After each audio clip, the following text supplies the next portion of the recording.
This is one of the most requested videos, so today I'm gonna talk about why Cranfield feels like a bit of a...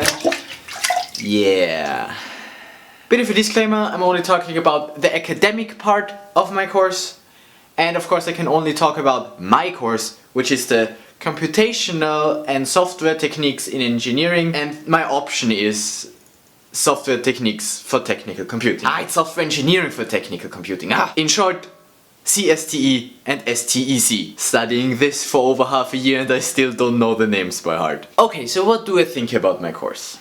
Well, I don't have the best opinion about it, must admit. Kinda, you got that in the intro. Kinda disappointed by the academic course here.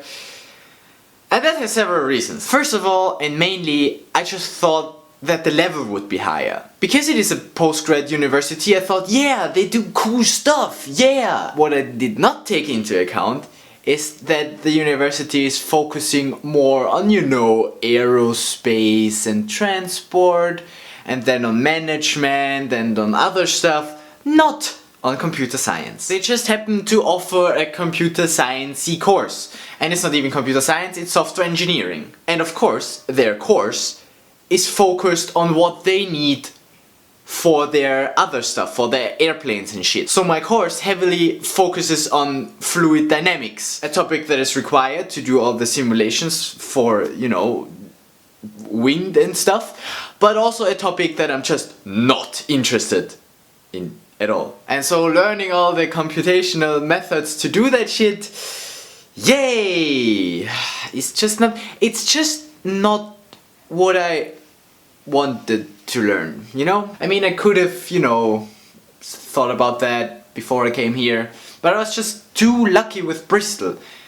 And because in Bristol everything was great, the courses were great, the city was great, my classmates were great, and so I thought I could just do it again, just go to a random place in England and it's gonna be fine, but next time better research where you're going. It just was a compelling offer from my university. Hey, you can do a master there and then it will count towards your degree here, so basically you work once and get 2 degrees. Double degree!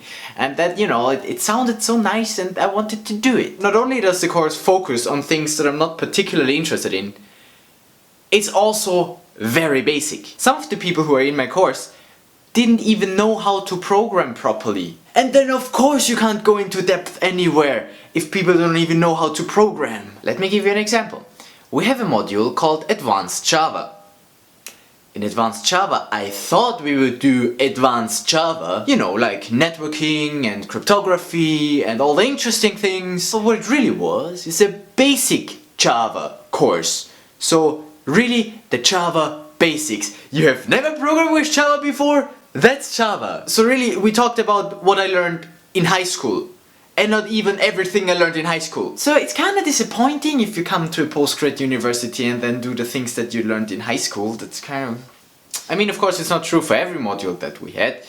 But the ones where I learned something new, it was, again, too basic. It was always just scratching the surface. But speaking about school, there was another thing. And that is 9 till 5 lectures. 9 till 5! That's just not what I'm used to anymore. I mean, I don't know what your university system is, but in Austria, usually there are, lectures for 1 or 2 hours. Usually after 1 or 2 hours you get a break and you can focus on something else. The system here in Cranfield works the following way. Every week you have a different module, but for a full week, so 5 days, 9 till 5, you will be working on that particular module. Which, has advantages, like that you can focus on this particular one for a certain amount of time and then it's over. But also it's just too much, at least for me, it was way too much. I cannot focus from 9 till 5. No chance that I could listen to everything they said. After 40 minutes I was usually dozing off. Or playing with my phone. Or leaving the lecture because it's pointless anyway. Did I just say the lectures were pointless? Well, it depends on how you see it. I mean, they did talk about some useful stuff, but only rarely was that stuff that they talked about really relevant for the assignment. And 90% of the modules are graded only by assignments. So you have 1 week of lectures, and then you have like 3 months of time to do the assignment, and that's it. And really, the things you needed to know for the assignments were so easy Googleable that the lectures are kinda pointless. On the other hand, I also really like to go to lectures when I really learn something.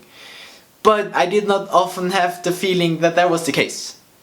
I was more having the feeling that I'm kinda wasting my time here. While we're at assignments, I also feel like those assignments just focus on the wrong things. Cloud computing, for instance, required us to deploy a system in the cloud, but the actual get it to run in the cloud part was maybe 10 to 20%, and the rest was get the system to work. And that has nothing to do with cloud computing anymore. I mean, yes, it was practical, but on the other hand, you didn't learn a lot. Like, if you ever need to do that particular thing, I know now how to do that particular thing. But it's very hard to generalize from that. If I need to use another system, well, then I need to start from scratch. Another example would be small-scale parallel programming, where 80% of my time were invested into building a framework, and then 20% of the time I spent on the actual parallelization of that code that we had to parallelize. I just felt like I'm putting a lot of effort into something that's super pointless. Because none of the assignments are actually gonna be used, so I didn't feel like I want to, build the basic, and everybody had to do that. Why don't you provide a framework? Okay, maybe that's just what I'm used to from my university. They usually provide a fixed framework that you get, and then you only need to implement the relevant parts where they think that you learn something from it, and they're actually connected to the course and actually focus on that topic. On the other hand, building everything from scratch is great because you can do whatever you want in whatever language you want and however you feel confident, don't need to read other people's code first. So yeah, it does have advantages. I'm not used to it, and I kind of felt like it was pointless. More important than the implementation was always writing a report. So again, you see the focus on writing papers, what you need to do if you ever go into research. That I actually found quite helpful because I never do that at home at my university, so practicing that that wasn't that bad, even though I kinda complained about them a lot because I don't like writing reports. But that's one of the things that you need to do it to get better, so that's okay. That part was actually okay. Speaking of assignments and their grades, it's now mid-May and I still didn't get the results from a module where I did the assignment in December. That just is the problem if you only have one teacher who has to look at so many assignments. And that's a bit of an irony because Cranfield does a lot of marketing with that particular point. Hey, look at us, we have the best student to teachers ratio, hey! So in my course we're 26 students and we're basically taught by the same 3 teachers all the time. So roughly you might be able to say 10 students per teacher. Okay. Sounds good, doesn't it? Here's the problem though. Because there are only so few students in the class, the teachers have to teach several modules. And that becomes a problem if the teacher who has to teach a certain module has no idea of that certain module. And then you end up with somebody telling you the basics that you can easily Google. I personally prefer to be in a lecture hall with 200 other students, but with a lecturer who actually knows a lot about what he's talking about, than to be in a small classroom with 10 people if the guy has no clue. Another thing that Cranfield is super proud of is the group projects. Woo, group projects! You learn how to work with other people! No, you learn how to fake to work.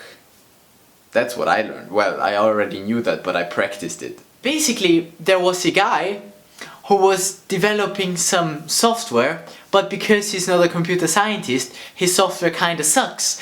And so he came to us, introduced his software, and said, do anything you want, but make it better. And that was our group project.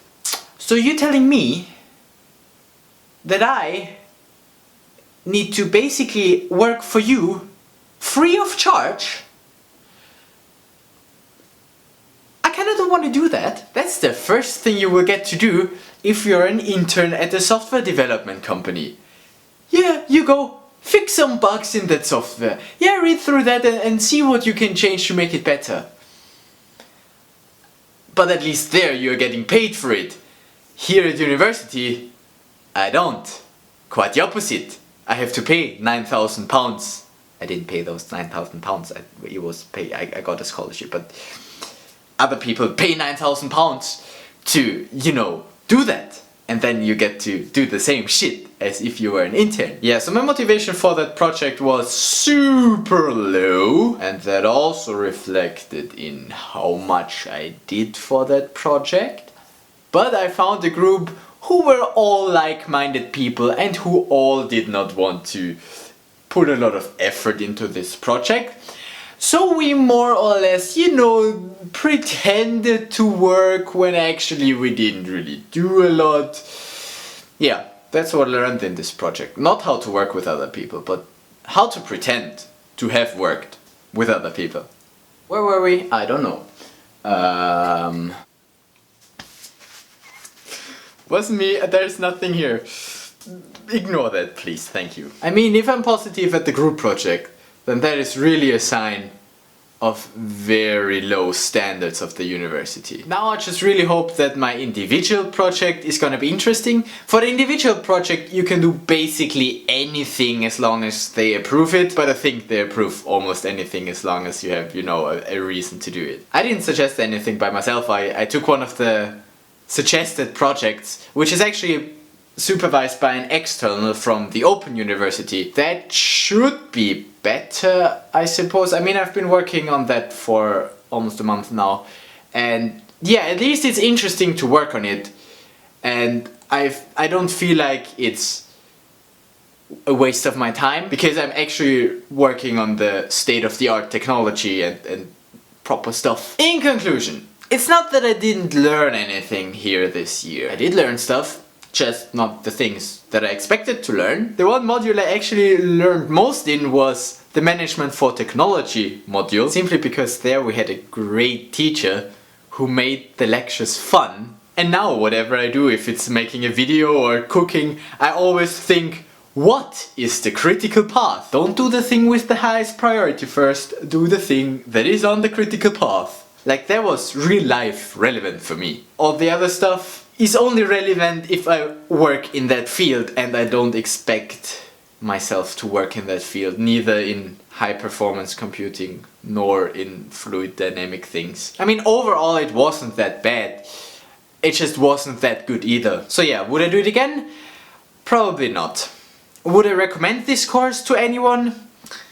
Probably not. Especially if you are a computer scientist and you've already done computer science stuff. If you come from an engineering background and you want to do some more software computer science stuff, then possibly it could be the thing for you, but I still would not, you know. Now, I'm not saying that Cranfield University is shit. I'm just saying that this particular course did not suit me. That's all I'm saying. But yeah, I heard from other people that other courses are also shit, so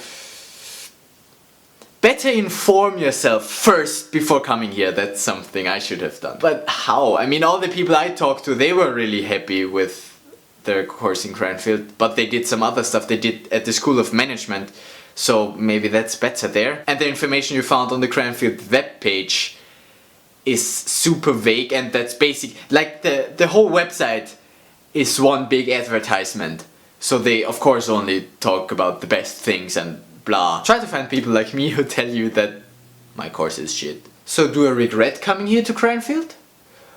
I wouldn't say so. The place is not so bad. I mean, it's in the middle of nowhere, but it's not so bad. There is stuff happening. I mean, I'm in a band, and I found her here, so I don't really regret it, no. In the time I've been here, I probably learned more about music than I learned about computer science.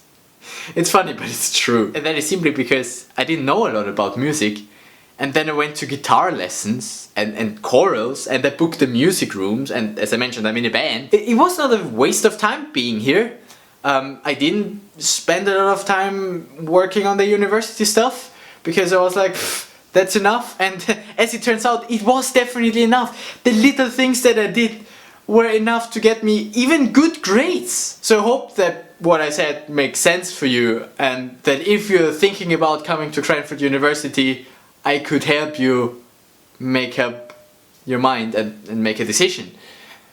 I'm not saying that you shouldn't, I'm just saying that you need to know what you're doing. Because I didn't, I just did. So yeah, that was the academic part of my year, summed up in a 20-minute video. Now the only thing left for you to do is make your backup and think about whether or not you want to come to Cranfield University. Not a sponsor. Isn't that a nice kite? I like my kitey. I didn't touch it.